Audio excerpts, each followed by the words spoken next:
wabarakatuh. Alhamdulillahirabbil alamin. Amma ba'du, rabbi shrahli sadri wa yassirli amri wahlul 'uqdatam min lisani yafqahu qawli. Amma ba'du, bagaimana kabarnya anak-anak hari ini?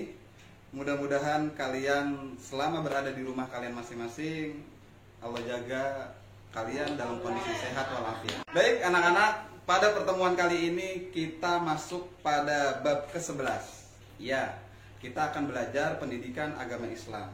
Pada bab ini Pak Guru akan menceritakan dan mengisahkan bagaimana kisah Nabi Soleh alaihi salatu wassalam. Nah, bagaimana sebelum kita bahas kisah yang ada pada Nabi Soleh, kita awali pertemuan pagi hari ini dengan pembacaan doa. Bismillahirrahmanirrahim. Rabbi zidna ilma warzuqna fahma. Amin. Baik anak-anak, silakan kalian buka buku paketnya. Pada bab ke-11 ini kita akan sama-sama mempelajari kisah dari Nabi Soleh yang dapat kita petik hikmahnya. Silakan kita tonton bersama-sama kisah Nabi Soleh.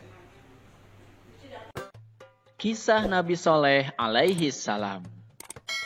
Nabi Soleh berasal dari keluarga terpandang di kalangan kaum Tsamud. Kecerdasannya menonjol, baik hati dan ramah, pandai bergaul, serta sabar dan disukai oleh kaumnya. Nabi Soleh adalah seorang yang berani. Bakat kepemimpinannya sudah tampak sejak muda. Beliau berani memimpin dan menyelesaikan masalah umatnya dengan baik.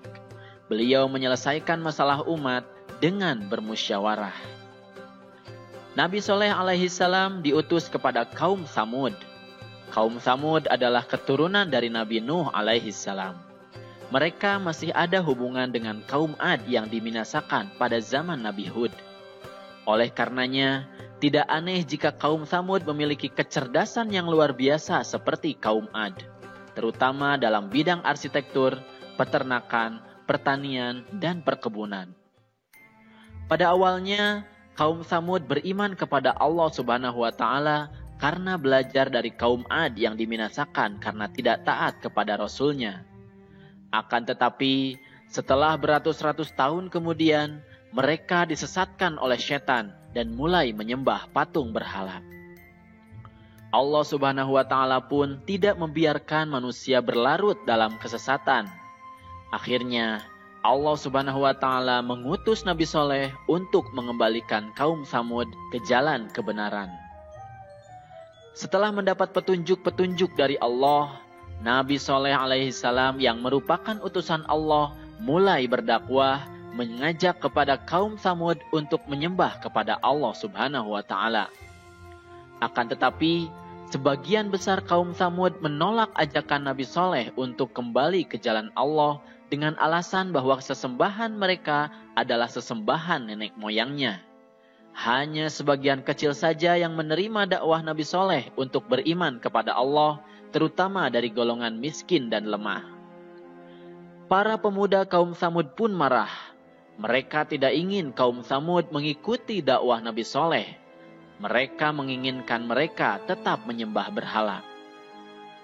Akhirnya, untuk meruntuhkan wibawa Nabi Soleh, mereka menantang Nabi Soleh untuk menurunkan mukjizat yang mereka yakini Nabi Soleh tidak akan dapat membuktikannya. Nabi Soleh pun menuruti permintaan mereka dengan syarat bahwa mereka harus beriman kepada Allah. Lalu mereka pun pergi ke atas gunung. Dengan penuh pengharapan, Nabi Soleh alaihi salam berdoa kepada Allah Subhanahu wa Ta'ala untuk menurunkan mukjizat.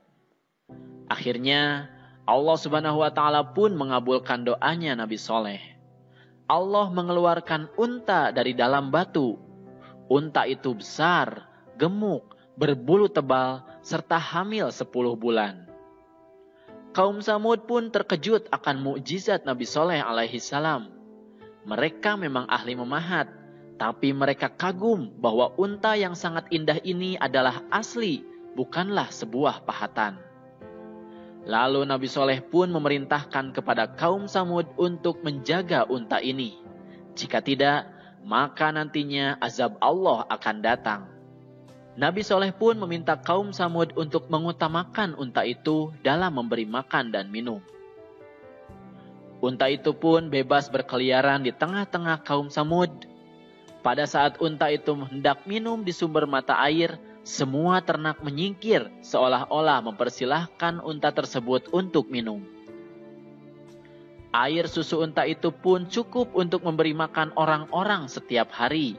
Mereka boleh memerahnya, tapi tidak boleh mengganggunya. Akan tetapi, mukjizat Nabi Soleh ini tidak menjadikan para pemuda kaum Samud beriman. Meskipun hal tersebut membuat Nabi Soleh semakin disegani dan semakin bertambah orang yang beriman, mereka tetap berpegang pada sesembahan nenek moyangnya. Akhirnya, para pemuda pun mengadakan pertemuan untuk menghentikan dakwah Nabi Soleh alaihi salam, dan mereka pun sepakat untuk membunuh unta tersebut. Lalu mereka mengutus para penjahat yang kejam untuk membunuh unta tersebut. Setelah itu, mereka mengumumkan bahwa unta Nabi Soleh telah mati, berharap kaum Samud yang telah beriman kembali ke agama nenek moyangnya. Akan tetapi, kaum Samud justru bersedih karena tidak bisa meminum susu unta tersebut dan takut azab Allah akan datang. Para pemuda pun datang kepada Nabi Soleh dengan angkuhnya. Mereka menantang Nabi Soleh untuk mendatangkan azab yang dijanjikan. Akan tetapi, Nabi Soleh memberinya waktu selama 3 hari untuk bersenang-senang, menikmati hidup, karena setelah itu azab Allah pasti akan datang. Nabi Soleh memberi waktu 3 hari agar memberi kesempatan supaya mereka menyesali perbuatannya. Akan tetapi, orang-orang kafir itu justru menunggu-nunggu azab apa yang akan terjadi, sambil gelisah karena takut azab tersebut benar-benar datang. Akhirnya, para pemuda pun sepakat untuk membunuh Nabi Soleh alaihi salam agar azab itu tidak jadi datang. Mereka mengutus kembali para penjahat kejam yang telah membunuh unta Nabi Soleh untuk membunuh Nabi Soleh. Akan tetapi, rencana tersebut digagalkan oleh Allah Subhanahu wa Ta'ala. Allah menghentikan mereka dengan menimpakan batu dari langit sehingga para penjahat itu mati. Kemudian Nabi Soleh beserta kurang lebih 110 pengikutnya pun berhijrah ke Palestina untuk menghindari azab yang akan didatangkan oleh Allah Subhanahu wa Ta'ala. Meskipun begitu, Nabi Soleh alaihi salam bersedih karena sebagian kaum Samud masih tidak mau beriman kepada Allah. Setelah 3 hari berlalu, datanglah azab dari Allah yang dijanjikan. Terdengar suara sangat keras dari langit, petir menyambar, dan bumi pun berguncang. Akhirnya, kaum Samud yang kafir pun mati dengan mengenaskan. Bangunan-bangunan yang telah didirikan ambruk, maka binasalah kaum Samud tersebut. Sampai saat ini, kita masih bisa melihat bangunan-bangunan yang didirikan kaum Samud tersebut berada di Saudi Arabia. Nah adik-adik, itulah kisah keteladanan Nabi Soleh alaihi salam. Dari kisah tersebut, ada beberapa hal yang harus kita perhatikan. Yang pertama, kita harus taat kepada Allah Subhanahu wa Ta'ala dan Rasul-Nya. Jika kita tidak taat kepada Allah dan Rasul-Nya, maka bersiap-siaplah azab akan didatangkan kepada kita. Na'udzubillahi min dzalik. Kemudian yang kedua, kita harus beramar ma'ruf nahi mungkar, atau menyuruh kepada kebaikan dan mencegah kepada kemungkaran. Kemudian yang ketiga, kita harus berani ketika berbuat benar. Dalam kehidupan sehari-hari, kita bisa berani berkata benar, menjauhi sifat-sifat buruk, dan berani mengakui kesalahan.